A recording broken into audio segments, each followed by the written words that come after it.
Welcome to the 2021 Virtual Camp and Summer Programs Fair. We are very happy that you can join us today, and we are so happy that we have Cemile from the Cleveland Clinic, who is going to start off our session. Just a few housekeeping tips to make sure to keep your mics muted. If you do want to ask questions, go ahead and type them in the chat, and we will take questions at the end of the session. So Cemile, would you go ahead and start your to pull up your presentation? And her presentation is going to be about staying safe at summer camp. And why don't you go ahead and introduce yourself and who you are? And we are so excited to have you today. Thank you, Angela. Yes, I'm excited to be here today. I wish I was outside enjoying the weather, but I'm glad that I can provide some information about staying safe at summer camp. So I'm Cemile Kahveci. I am a family nurse practitioner with the Cleveland Clinic. I currently work at in our pediatric department at Euclid. I've been practicing since 2015, so got a couple years under my belt. All right. So summer camp is a great time, especially for kids to get out, especially after staying in and being in for COVID. So we're just going to talk about some safety tips.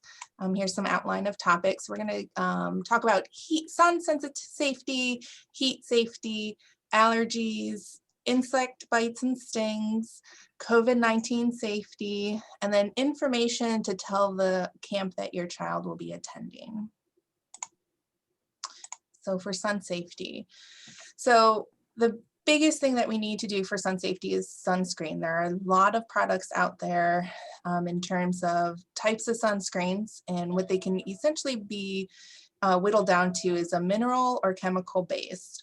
So the mineral ones are the ones that usually are going to have that white kind of filmy on your skin, but they contain titanium dioxide and zinc oxide. And these are often marketed as baby or sensitive skin type of preparations. And it is recommended by the American Academy of Pediatrics for infants and children. The chemical-based ones have those long list of ingredients in them. And sometimes the sunscreens will even have a combination of a mineral component and a chemical component. And there are varieties of sunscreen sprays, lotions, what I call the glue stick, which is the little stick roll-on, that all contain these different ingredients. So with these ingredients, you want to get a sunscreen that is also marketed as a broad spectrum. And to be marketed as broad spectrum, it has to cover for both UVA and UVB rays. UVA contributes to the photoaging, hyperpigmentation, and skin cancer. UVB contributes to the sunburn, the inflammation, and hyperpigmentation, and also skin cancer. Majority of the rays are UVB, and that's where you get a lot of the sunburn component to it.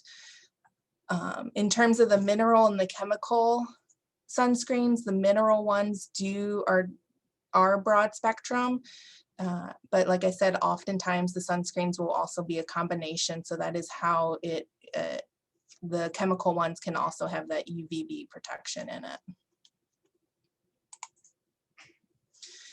Then with sunscreens they also talk about SPF, which is the sun protection factor. And in this case, sometimes the higher the number is not always means it's better. So as you can kind of see, it's going to be the level of protection against mainly those UVB rays. So an SPF 15 absorbs about 93% of them, and an SPF 30 absorbs 97%. And then SPF 50 absorbs 98%. And it is recommended to have a sunscreen that is SPF 30 or greater. Previously, people were doing more about duration. So if you got a higher SPF, you think you can put it on longer, and that's not necessarily the case, because as the higher the SPF, it percentage wise in terms of coverage does not go up at the same rate. So it is recommended more for an SPF 30 or greater. What matters more in terms of sunscreen is about the application. So any kid 6 months of age and older can use sunscreen. The amount is the teaspoon rule. So they say about a teaspoon each for the arms, the legs, and the face, and then about 2 teaspoons for the torso, which includes the chest and the back. And then timing wise, you want to definitely put it on 15 to 30 minutes prior to sun exposure. And that even includes if you're going to be having like a sun shirt on, applying it about 15 to 30 minutes before you even put the sun shirt on, because you don't want the sun shirt to even wipe off the sunscreen. And then it should be reapplied every 2 hours or any activity that involves heavy sweating or swimming. And then along with sunscreen, clothing is also important. I know it's hard in the summertime, but long sleeve shirts and pants do provide protection against the sun. And then also sunglasses that also are marketed where they cover the UVA, UVB rays, as you can still get cancer in the eye and effects from the sun in the eye. And then a wide brim hat. So my lady off to the side here is perfectly ready to go for their being out in the sun all day. And then the next slide, we're going to talk about UPF. So clothing that have a higher UPF means more protection against those harmful sun rays. So UPF stands for the ultraviolet protection factor. And this is essentially how effective a fabric is at blocking UV rays. And there's a multiple numbers of factors that go into this. The composition of fabric, the tightness of the weave, the color, whether there's stretch or not, whether it retains or wicks moisture, condition. And then there are some products out there that actually are treated with UV absorbing chemicals.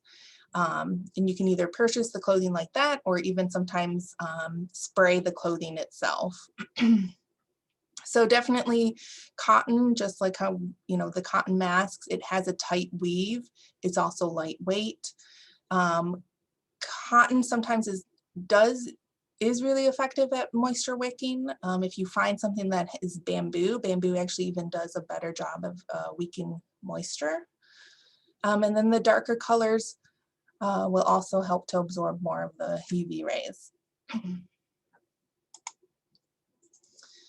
And then along with the sun comes the heat. So the most important thing in addition with heat is we gotta stay hydrated, and you gotta keep teach your kids about the signs of dehydration. So the easiest ones for kids to really recognize is that dry, parched mouth feeling, feeling the urge that very thirsty, or even noticing that their urine is darker. Really teach them about these signs and notice that if they have these signs, to go and get a drink. Water and Gatorade and Powerade are great choices to use to staying hydrated. And definitely check with the camp in terms of whether they're going to be using water fountains, since it is not recommended with COVID, or if it's going to be having a reusable bottle filling station. If they don't have those capabilities, then definitely send your child with a lot of single-use bottles of water, Gatorade, Powerade. With any activity out in the sun and the heat, the camp should be having scheduled water breaks every 20 minutes. Preferably, these water breaks should be also in the shade, maybe in a cooler area. Excuse me. The things we want to avoid with the kids is heat exhaustion. So other symptoms, and this is times when your kid probably needs some medical attention in addition. So these are symptoms when they're feeling fatigue, dizziness, lightheadedness, nausea, having a headache, muscle cramps, pain.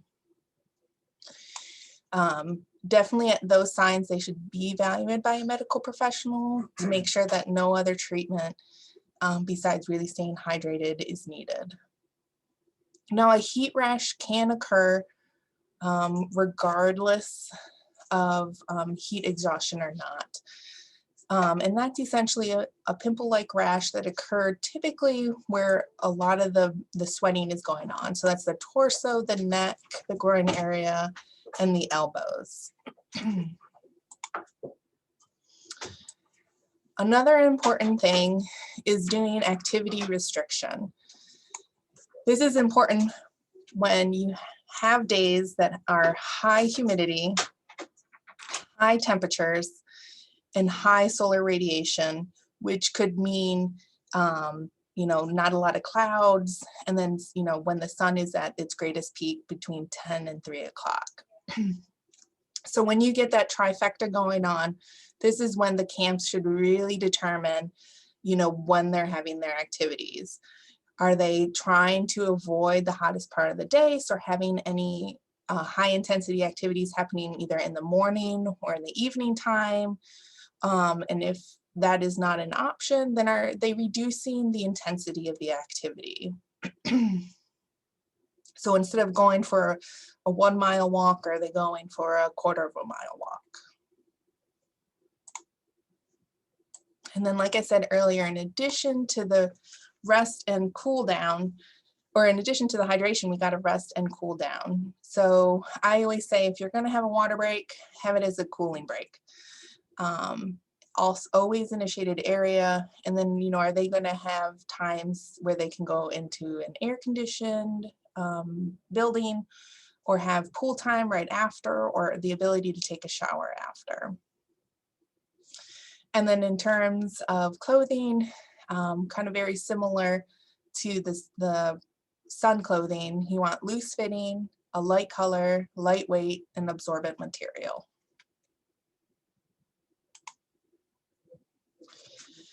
Now, along with being outdoors, a lot of people can be affected by allergies. And allergies sometimes can have very similar symptoms to colds, flus, and unfortunately COVID. So this next slide kind of goes through the symptoms to help differentiate between all those. So allergies, with the common symptoms, it's the itchy eyes, itchy nose, nasal drainage, sneezing. Those are quintessential allergy symptoms. Sometimes these symptoms can also lead into a sore throat, a headache, or even some fatigue. And then if there's any underlying respiratory issues such as asthma, allergies can also present with a cough or shortness of breath. Now, if any symptom of fevers, body aches, nausea, vomiting, diarrhea, if those occur with the other symptoms, it is very unlikely to be allergies, and this is when they really should be evaluated by a medical professional in case something more is going on. Allergy treatments that you can easily get a hold of are antihistamines. They pretty much run the same gamut between each other: Claritin, Zyrtec, and Allegra. All of them are daily dosing, come in a variety of chewables, dissolvables, liquids, pills, tablets. And then if their symptoms are primarily nasal, you can try an intranasal steroid, which go by the brand names of Flonase, Nasacort, Rhinocort.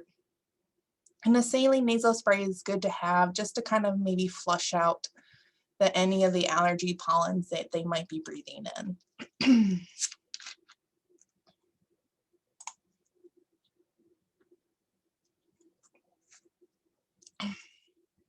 Now, whenever we're outdoors, we also have to be worried about insect bites and stings.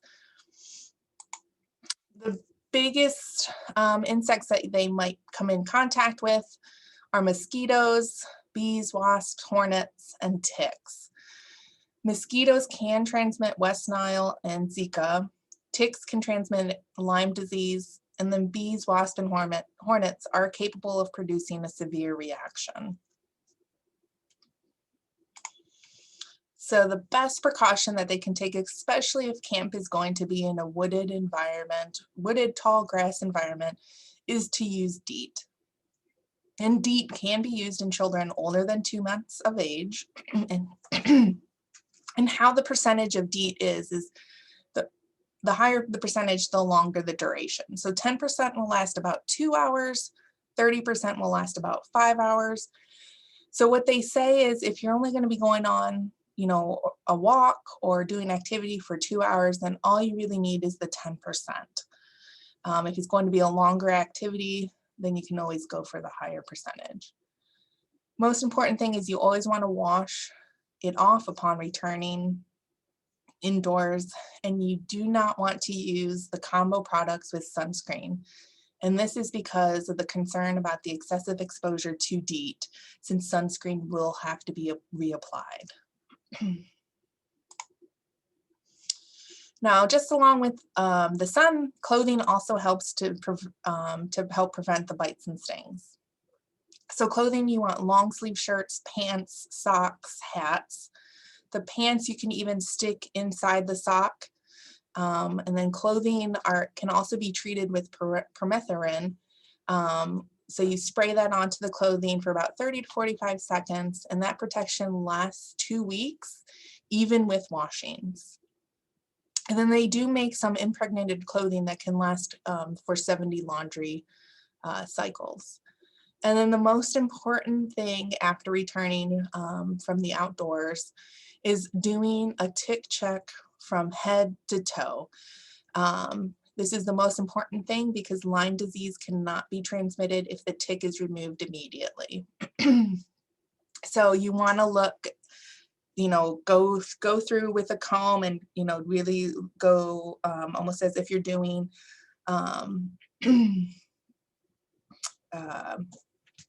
lice check. You know, you want to go through the scalp and look at all the hair, and then you just want to look very closely on the rest of the parts of the body.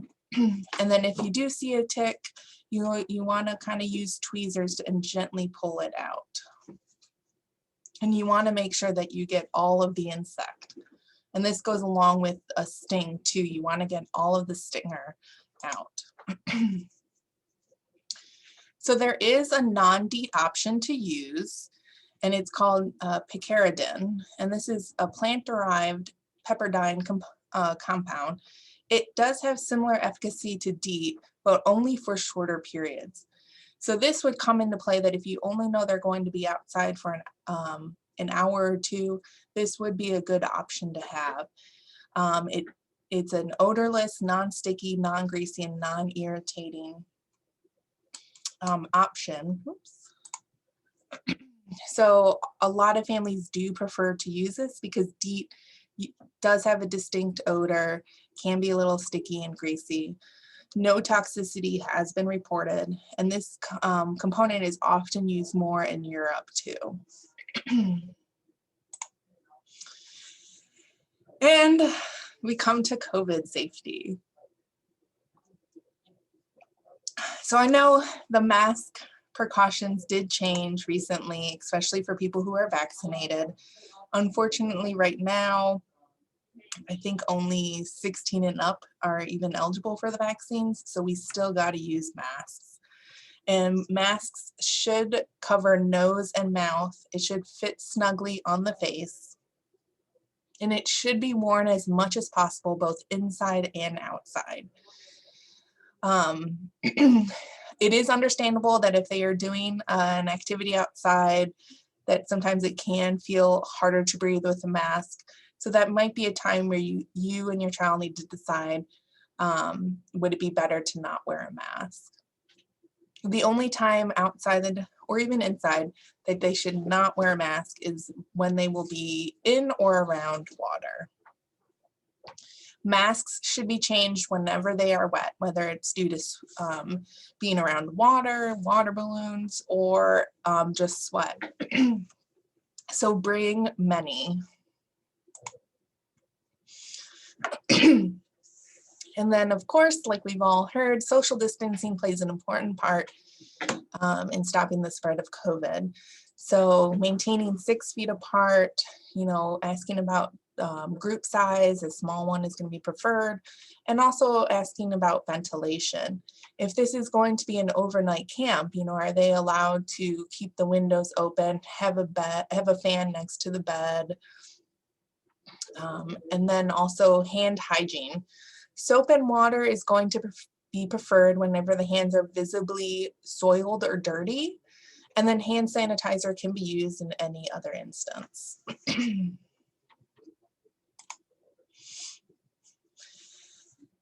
And then also ask the camp about what their COVID precautions are and what their policies are about, how they're cleaning, the mask use, how they're enforcing social distancing, how are they going to handle suspected and confirmed cases, and whether a test is going to be needed prior to attending.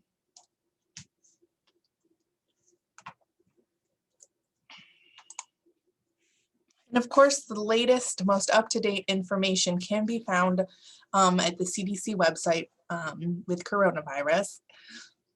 And on that website, they do have a page that gives a lot more guidance in terms of community work in school. So definitely check out the other link too. And then information to tell the camp.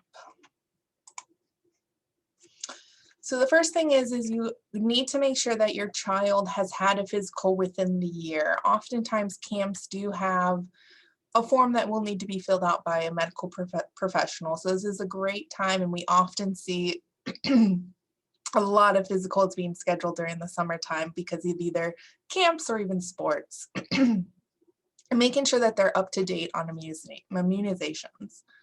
And then also letting them know about allergies, and maybe even finding out about policies regarding food allergies, as even if your child doesn't have a food allergy, they might be limited in what they can bring in terms of food.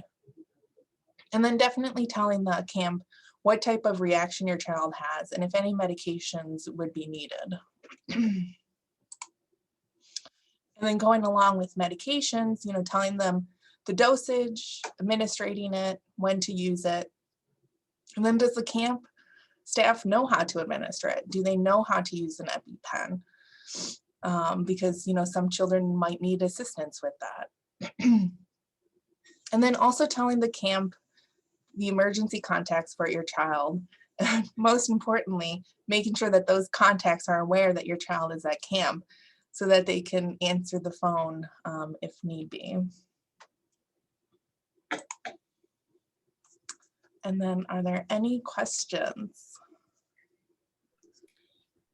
Yes, feel free to type your questions in the chat. I'll actually start with some questions I had. With kids going to camp, and how do you talk to your kids about staying hydrated throughout the camp? We pack them water bottles, and how do we make sure that they use them? And I'm sure camps have times, but how can we talk to our child about the importance of staying hydrated? Right. So definitely, telling them, when they feel thirsty, getting a sip of water. And they even make water bottles now where they kind of have times listed on the actual water bottle itself. So that's a great way to kind of remind them. So, at 9 to 10 o'clock, they should be drinking this amount, 10 to 11, they should be drinking this amount. So that's another visual reminder. But even between now and then, now and before they go into camp, just discussing like, when that they tell you, or they tell you when they're thirsty, like saying, okay, remember this sensation, this is when you definitely need to go and get a drink. And even kind of just, modeling the behavior too. So if you guys are out enjoying a day like today, if you've been out for 20 minutes, like modeling the behavior, saying, let's go get a drink of water.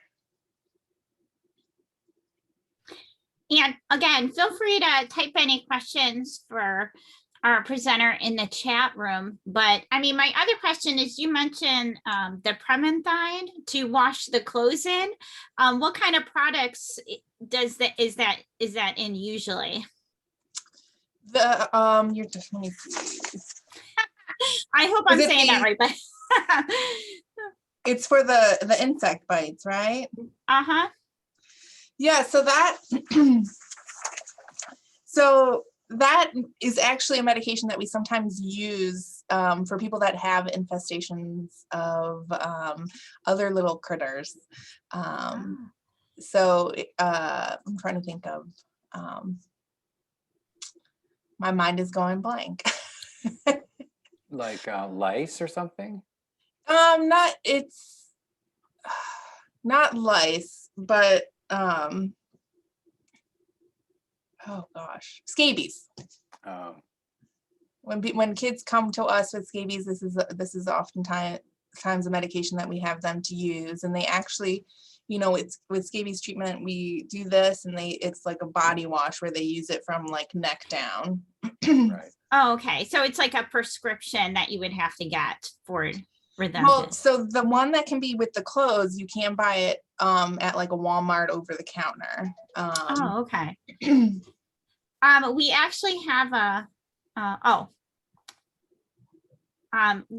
Rickelman, I'm sorry, it says, when a camper is thirsty, that is really too late. As a camp, we have them drink every 15 minutes, thirsty or not, with their water bottles. This works great. We also use the lavatory every 30 minutes so that they are not afraid to drink. And that is from Gilmore, the Gilmore camp. Yes. Thirst can be a later sign too, but that is one of the most recognizable signs that a kid definitely can acknowledge. Well, I have a question I'd like to pose. So a lot of parents are really on the fence this year about, do I send my child? They really want to go to camp, but do I feel safe as a parent sending them, whether it's a day camp, an overnight camp? So what would you say to parents who are sort of on the fence? Maybe it's related to asking questions of the camp, but what would you say is, because we'd all like to experience camp, have our kids experience camp, but there's a certain point where you have to feel confident and comfortable, just like when it's sending them back to school, right? Right. Yeah. So definitely speaking with the camp about their policies regarding the COVID. And, if you have the ability to even, see the camp prior to the actual camp days, just to kind of see how they have set it up. But, are they, do they have signs down that, mark 6 feet? Are they requiring mask use of everyone? Are they offering vaccinations to their staff if they are eligible per state guidelines? And then most importantly, also, like, how are they managing, potential and confirmed cases of COVID? Right. And as long as they're doing all the right things, the risk is lowered. But then you also have to decide, and this is a good time that you can discuss with your medical provider at that physical, is, what's the health of your child? Does your child have any chronic health conditions that do put them more at risk if they do get COVID? And if they're, low risk too, then, kind of talking about that and really talking with your kid to the importance of hand hygiene and, wearing the mask as much as possible. Oh, that's great input. We'll be certainly touching on COVID at a couple of our sessions today. So that's really helpful. Just a reminder, Cleveland Clinic is one of our sponsors, and we'll be at the live events, our camp fair on March 20th at Crocker Park, as well as March 28th at Acacia Clubhouse on the east side. So, the clinic, as we all know, is the most reputable institution around, probably, and it's excellent to be able to have your expert opinion. If there's no other questions, I think we'll go ahead and end this session a little early. We've got some really great stuff coming up at 1 o'clock, 2 o'clock, and throughout the day. Do either of you have any closing comments? No, I just want to thank you for coming today. We really appreciate your time in this session. And I think there's a lot of helpful advice. And the one other thing I took away from this is for emergency contacts to definitely be aware that your child's going to camp. I think that's a very good point. I want to point out, like, I'm like, oh, wait, that makes sense, because you put your contacts on and like, oh, they might not even know that they're going to be at camp. So I think that's you had many important points, but I thought that was a really good point too. Great. Yeah. And even if you missed some of this, this is being recorded, and we will be sending out the recorded links to the recorded presentations in the next week or so. So Jamie Lay, we thank you again, and thank you to the clinic. So our next session is at 2 o'clock. That is creating a summer experience with day. Our next session is actually at 1 o'clock, Brad. At 1 o'clock, yes, of course. Creating a summer experience with day and overnight camp and supporting a healthy transition from one to the other. The Mandel JCC will be joining us at 1 o'clock. So thanks again, everyone. Thank you.